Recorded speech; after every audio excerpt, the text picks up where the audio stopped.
Hello, Positive Philter listeners. This is a special episode of the podcast. Earlier this week, past General President Mark S. Tillman joined Alpha Toastmasters to share about his journey with leadership and public speaking. I hope you enjoyed this special episode as he shares his journey within Alpha and as a public speaker. Enjoy.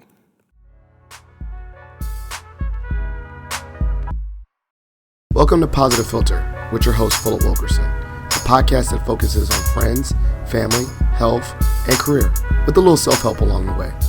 Please join me in this journey for self-improvement, and I hope what I have to share will make you a better person, thus making the world a better place. I hope you enjoy the show. I hope you enjoy the show.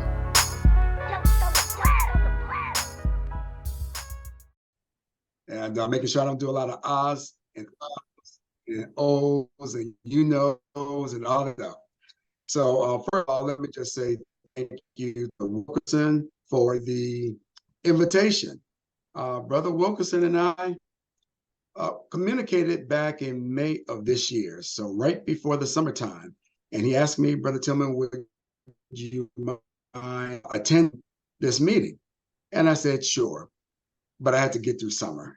But so we got through summer, we're in the fall, and it is just my high honor to be here with all of my brothers. And I see many brothers who I know personally. I see we got Brother McLucas here, Brother Rodney Blunt. Brother Blunt actually served as my secretary within the Midwestern region, who is really 45 minutes away from me. I'm in Southfield, Michigan. He is in Ann Arbor, Michigan. I just biked 105 miles with Brother Peralta just 2 weeks ago. Well, 10 days ago in the rain for 40 miles. So we got out there, and for us, it's about health and wellness, but we just did a century in Salisbury, Maryland. And for all of the brothers who I've never met before, one day I hope to get to meet you in person, grip you up, I'm sure, at a convention or any activity that Alpha does in the future. So I'm going to share my screen.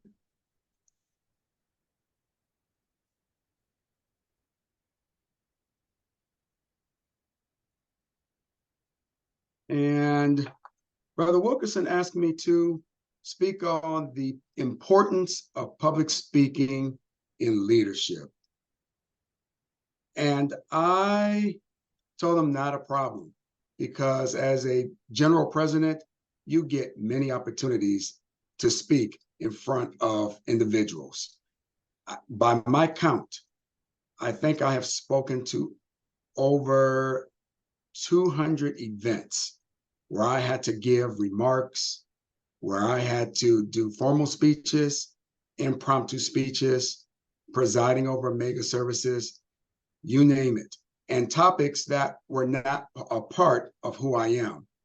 And so it is very important that this entity, the Toastmasters, Alpha Toastmasters, help grow skills to allow everyone to have the opportunity to influence others.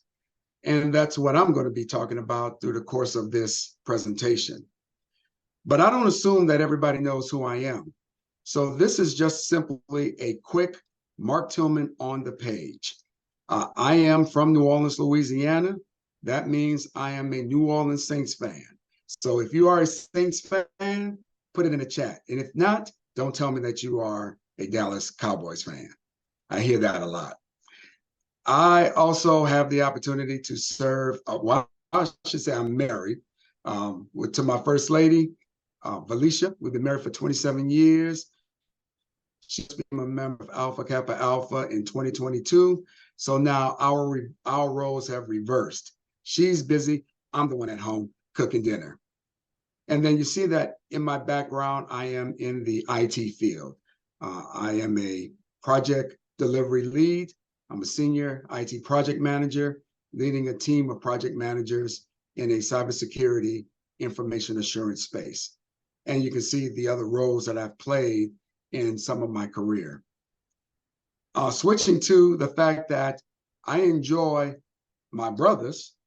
I'm a cyclist, So again, I just cycled with Brother Peralta. I cycled with these brothers in Atlanta, Georgia, just this past August. So if you are a cyclist on this call, let me know. Pop it in the chat, because we have a group of Alpha cyclists, over 600 of us on the globe, and we encourage each other, we support each other, and so we are about health and fitness.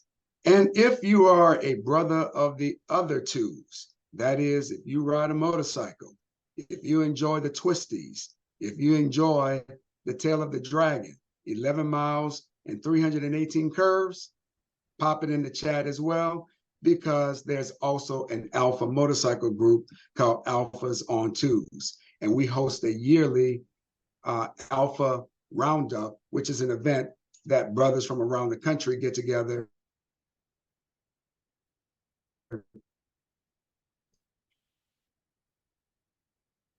ride different roads. And just I'm the pastor. I was initiated to Alpha through a chapter seated at Dillon University on November 22nd, 1985.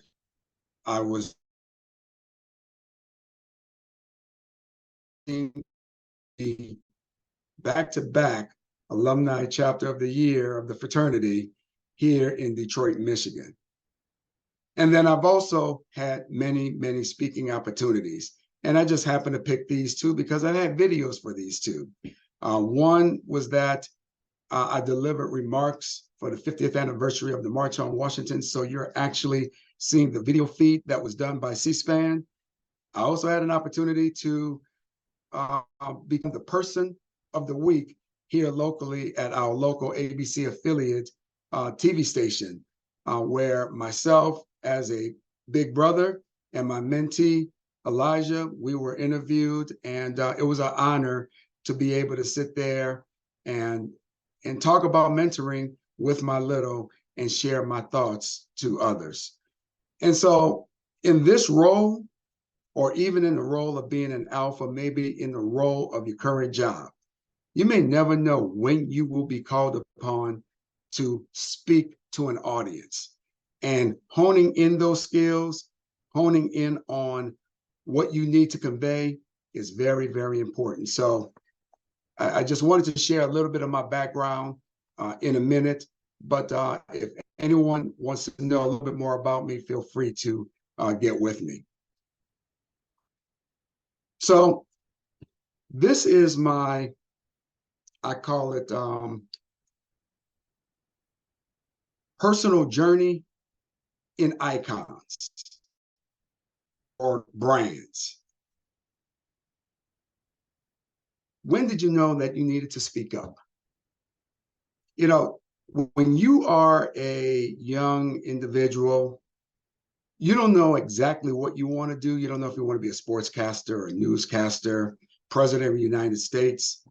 But there are pieces of your journey that forms who you are. And every brand that you see up here on the screen forms the overall brand of who you are. It's simply an amalgamation of these different pieces of your life, these different pieces, these different stages of your life to become the person that you are today. And preparing for this speech, I had to go back and think about, when was my first real opportunity that I had to speak up? When I was young, I was a Cub Scout and ultimately became a Boy Scout. And when you're in that stage of life, you're just learning how to get along with a group. You're learning certain leadership skills. You're learning how to get along with others, how to organize and build things. That provides a foundation of what's going to come later on in life. In high school, I was in the marching band, St. Augustine High School in New Orleans, Louisiana. We called ourselves the Marching 100, the best band in the land. And I was a section leader of the clarinet section. And my job was to ensure that every clarinet player knew the formation, knew the music, know how to step, know how to be integrated in the overall formation of 128 steppers and musicians that are out there on a football field. That was my first real taste of a leadership position, because you have the band director, drum majors, section leaders. And so that started to form my leadership ability, but also my public speaking or speaking ability, because I had to direct. I indicated I ride a motorcycle, and I am in a Harley owners group. And the one thing about the Harley owners group that I'm in is that I am one of very few African Americans in that group. It is overwhelmingly Caucasian.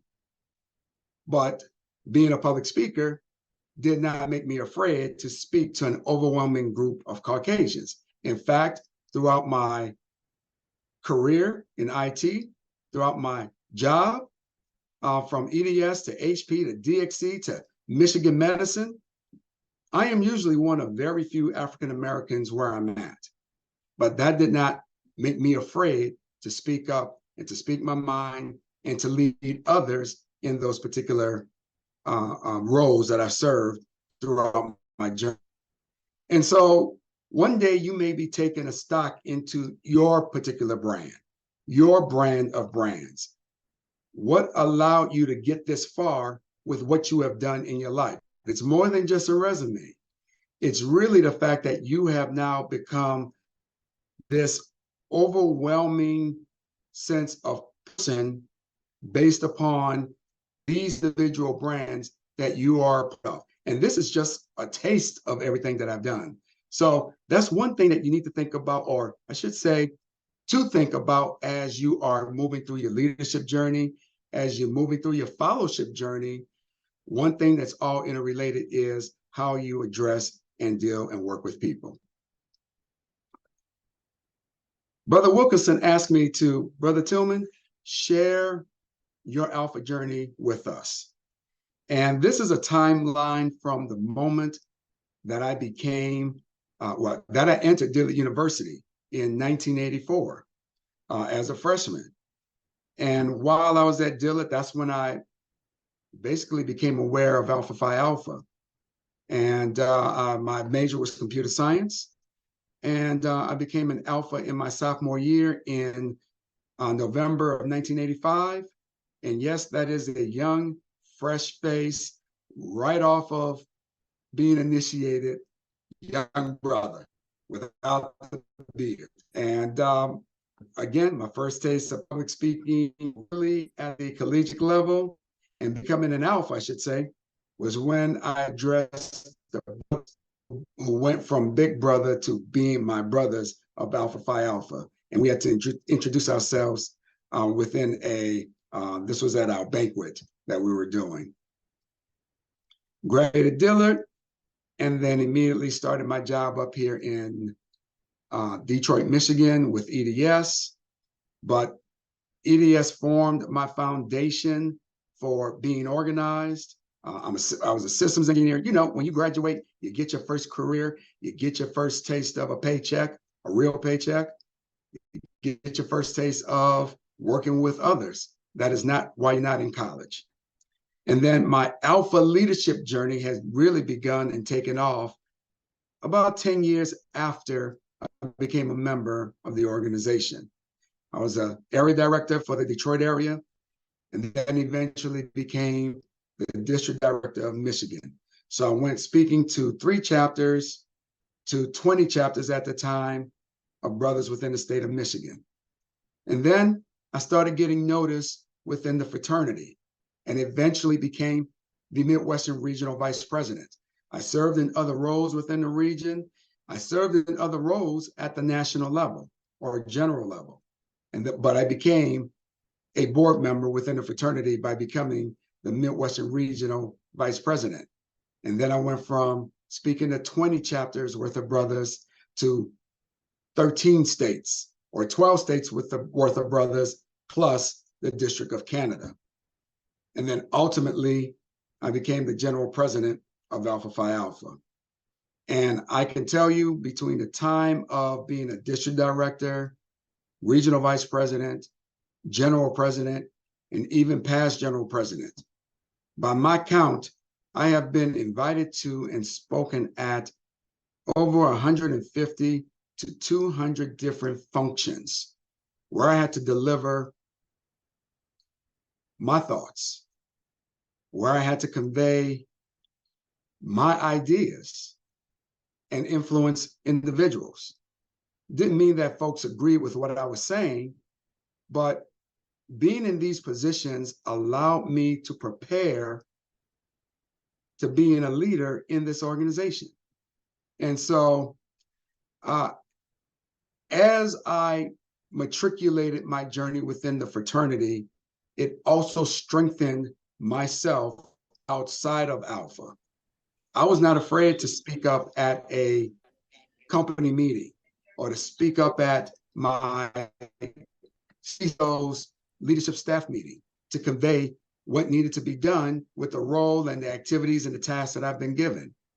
I was not afraid to jump into being a board member of the Boy Scouts, not afraid to working with young individuals and letting them know little skills that you develop along the way will help you be a better person for the future and for the here and now.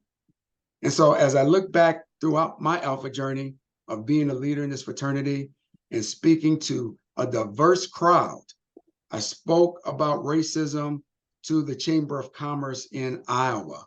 I spoke about mentorship to Big Brothers and service to various organizations along that journey. So it wasn't just about Alpha. It was conveying who Mark Tillman is, the information I needed to convey at that time, and the leadership that I needed to exude to those individuals. Wrong way. One thing I feel about public speaking and its importance to leadership is that one, leadership is not given. It is truly earned. And public speaking is pretty much the foundation on the skills and the right to lead. These 7 points that are shown on the screen, and I'm not going to read each one of them, but these are the 7 points that come from John C. Maxwell's book called The Right to Lead. And he talks about these 7 traits of leadership and that these traits are a part of me.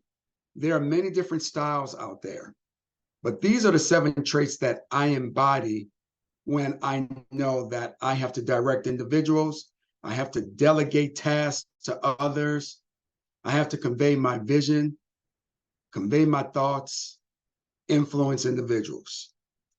And public speaking is more directly tied to item number 3, building positive relationships. Because as it states, leadership is influence and your ability to speak in front of a crowd, no matter how big or how small, you are influential. And it's a relational activity. If you are unable to speak to a crowd, to convey your thoughts, you may be seen as a credible individual or a credible leader. And that doesn't mean that folks have to agree with you. It just means that folks want to know, do you know what you're talking about? Can I follow what you're saying? And is it something that I can get behind? So I feel that public speaking at its core of leadership is that if you want to become a better leader, that you have to consider these different areas. Conveying your ideas more effectively to others, engaging your audience that ignites additional thoughts and ideas, that when one comes together and they can collaborate, the idea becomes bigger than the one individual. And then in turn, these individuals or audience will give you the right to lead them into whatever situation that you're there to provide for. So for myself, these 7 traits are basically foundational to who I am and how I've led this organization, how I lead at my company, and how I've led in different organizations I've been a member of. And so my approach to public speaking, that when I'm addressing my brothers or I'm addressing a room full of board members for the Boy Scouts, I have a simple approach. You can Google tricks for public speaking, but this is what has been the core to me and foundational to myself.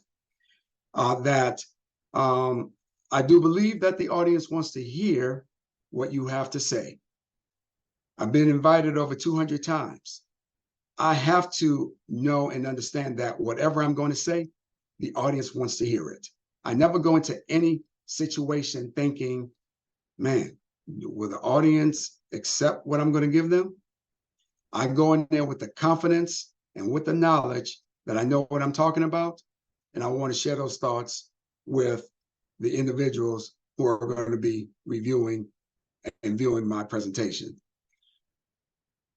I speak with confidence, but not with arrogance. And so for my approach, and the approach that I suggest as tips, is that know what you're going to say, know how you're going to say it, but say it in a manner that's not off-putting. And so I've worked very hard to ensure that my delivery would make individuals and my audience feel comfortable and that they understand what I'm going to say. And then if I don't know something, I say so. I am not the smartest person in the room. I know that there are more folks smarter than me. Sometimes what I'm presenting on, they're individuals who spend years and decades on that craft or that area or that topic. Sometimes for me, it's a 20-minute conversation. But if I don't know something, I am open enough and confident enough to say, I don't know. And to say, I can find someone to get that answer, or I will go research that answer. So when I'm standing in front of the public giving a speech, I don't try to be the smartest person in the room. And I'm very humble to say, I don't know something if I'm asked a question. I always check my facts. And I would say that in any approach, you check your facts before someone else does. I work very hard to ensure that the information that I'm conveying is very factual and very specific, and that if someone wants to Google it, they will know that it came from a source or that it was formed based on information that you can find. I work very hard not to just ad lib anything that I say to my audience. I want to make sure that I'm very intentional about what I'm going to convey and that the information I convey is very factual. I do try to keep in mind of the time, and I am looking at the time and I'm sweating with the timekeeper on this call because I made mistakes on going over time. At the 2015 General Convention, I spoke for 1 hour and 45 minutes to almost 2 hours, given my State of Fraternity address. I had a lot of information to convey, but one of my biggest regrets that I spoke that long. But one of the things that I came away with is that my brothers sat there and listened. But I am very conscious of everyone's time, respectful of everyone's time, because they're there to listen to you, but they don't want to listen to you all day, all night. And so I try to keep that. I know I go over at times, and sometimes it's avoidable, but I do try to focus on that, and that's very important. I always say thank you. Thank you to Brother Wilkerson for inviting me here this evening. Thank you to any speaking engagement that I delivered. Because if they didn't want to hear from you, they didn't need to invite you. And so I'm very cognizant that it is an honor when someone wants to hear what I have to say.